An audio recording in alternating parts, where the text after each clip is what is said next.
of.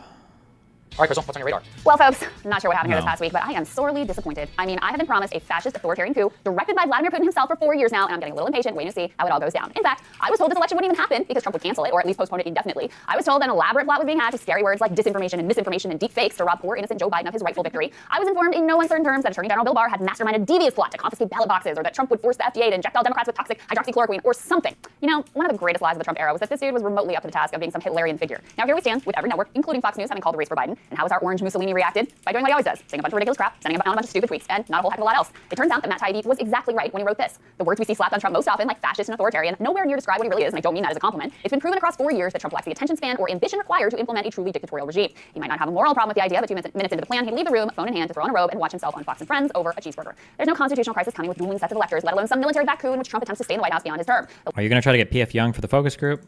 If he wants to, he can, but he's got an hour and 14 minutes to send me a DM on Twitter. I made a big tweet if anybody else wants to join, if any other large content creators, anybody else is interested. Yeah. In that clip, you heard one of Trump's supporters predict a red wedding, which is a pop culture reference to mass slaughter. But the point is that Trump's call to Washington reverberated powerfully and pervasively online, and the effect it had. My concern was that the former president, for speaking directly to extremist organizations and giving them directives. We had not seen that sort of direct communication before, and that concerned me. So just to clarify further, you were worried, others were worried that It's the president deep, might use your from Metal Gear Solid. Social media before January 6th. What the fuck is this? Wait, did that have Twitch on there? Oh no. Oh, it's only one page. Is that RFK? Fear of reprisal and accusations of censorship from the political right compromised policy, process, and decision-making. This is especially true at Facebook. In one instance, senior leadership intervened personally to prevent right-wing publishers from having their content demoted after receiving too many strikes from independent fact-checkers. After the election, they debated whether they should change their fact-checking policy on former world leaders to accommodate President Trump. Bro. During this period, Twitter senior managers and executive leadership received hundreds, if not thousands, of pleas from the public to take strong action against President Trump and false claims of election fraud. The select committees reviewed many of these messages, but at least one, from a technology advisor to a U.S. Senate, led to a longer exchange. Received by the head of U.S. public policy during January 6th attack on the Capitol, it alleged that we are rapidly approaching a stage at which the president's use of your service to incite violence and insurrection is concretely and very directly producing violence and civil disorder. I would strongly encourage your company to make clear where the red line is and be ready to enforce it. We've reached a really unprecedented point. Steps that large platforms take in the next 24 hours can have significant effects. True. Oh no. This was received during received by the head of U.S. public policy during the January 6th attack on the Capitol. So these messages were sent on January 6th, I'm guessing. Twitter's head of U.S. policy responded that they were watching the situation very closely. The original sender responded to that, I'm telling you emphatically that you need to put out a statement about where your red line is and be prepared to draw it. Platforms are going to bear a lot of responsibility for helping facilitate this. I really hope you do more than watch today.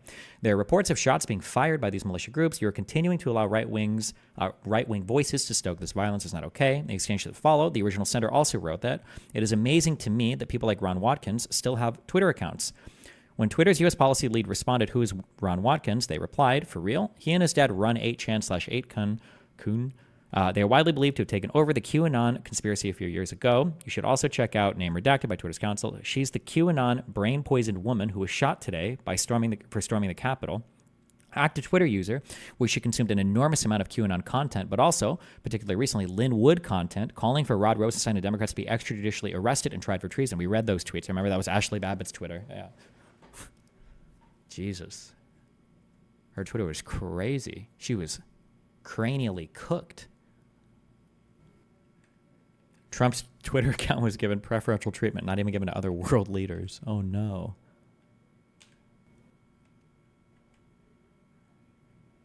Wait, I don't understand this. The clear takeaway from these charts is that right-wing videos and election fraud link out to other right-wing and far-right content on a much more frequent basis than neutral videos and election fraud. Oh, wait. Number of recommendations for channels and two-step related video network right-wing seed videos. And then neutral seed videos.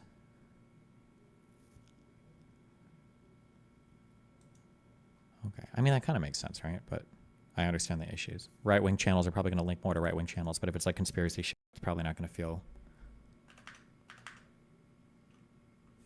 It's probably not going to be desirable.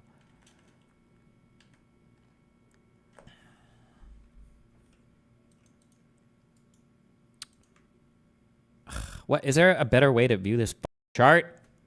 The network map below. Blue nodes are channels and other nodes are commenters. The blue channel nodes are sized based upon the number of Stop the Steal comments they hosted between November 3rd and January 6th. Timcast, the largest one in this. The audience overlap data for these influencers further confirms that they build a strong shared community. Paul Joseph Watson. Timcast, Steven Crowder, The Rubin Report. Is Destiny on here at all? Because I was debating these people somewhere, right? Project Veritas. What is this? Matt Walsh. The Daily Vice? I imagine it's the Daily Wire, right? The Daily Vice is the thing, right? I think this is supposed to be a Daily Wire. This is probably Ben Shapiro, Rubin Report, The Ben Shapiro Show. The gang's all here. Joe Rogan. There's Lex Friedman, Lex Clips. Fox News.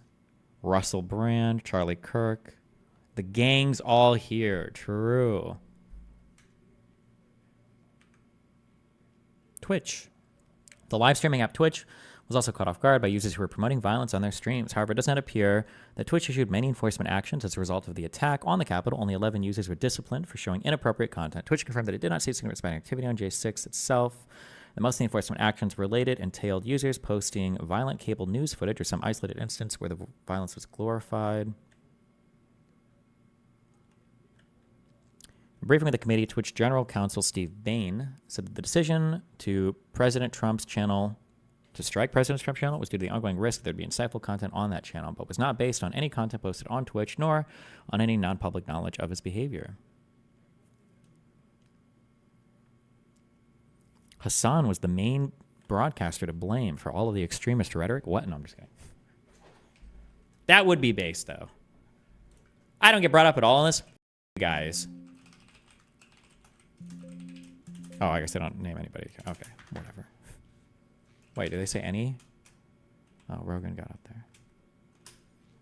I am a radical.